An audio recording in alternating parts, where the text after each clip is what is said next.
la Chine est à nouveau soupçonnée de s'immiscer dans les élections d'autres pays. Selon des documents confidentiels consultés par le journal The Globe and Mail, cette fois-ci le Canada semble être la victime d'une opération orchestrée par Pékin.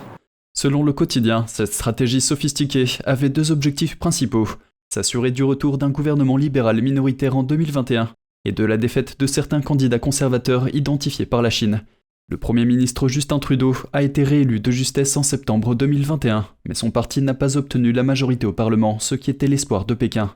Les documents consultés par The Globe and Mail ont révélé que la Chine voulait garder Trudeau sous contrôle, avec une deuxième minorité libérale au Parlement. Trudeau a pour sa part exprimé de sérieuses inquiétudes quant aux soupçons d'ingérence intérieure de la Chine.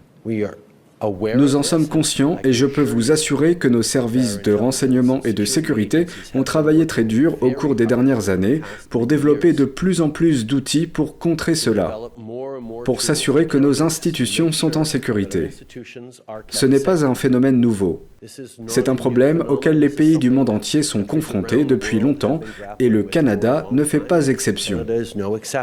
La situation n'est en effet pas nouvelle. Les députés canadiens examinent déjà des allégations selon lesquelles la Chine se serait immiscée dans la campagne électorale de 2019 pour soutenir 11 candidats libéraux.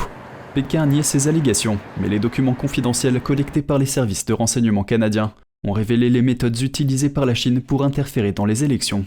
Parmi celles-ci figurent des dons en espèces non déclarés à des campagnes politiques et le recrutement d'étudiants chinois pour participer bénévolement à des campagnes électorales.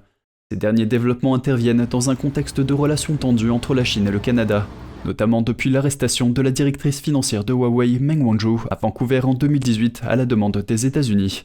En représailles, la Chine a arrêté 2 Canadiens pour espionnage. Les relations entre les deux pays se sont détériorées depuis, et la politique sur les objets volants abattus récemment au-dessus des États-Unis et du Canada n'ont pas arrangé la situation.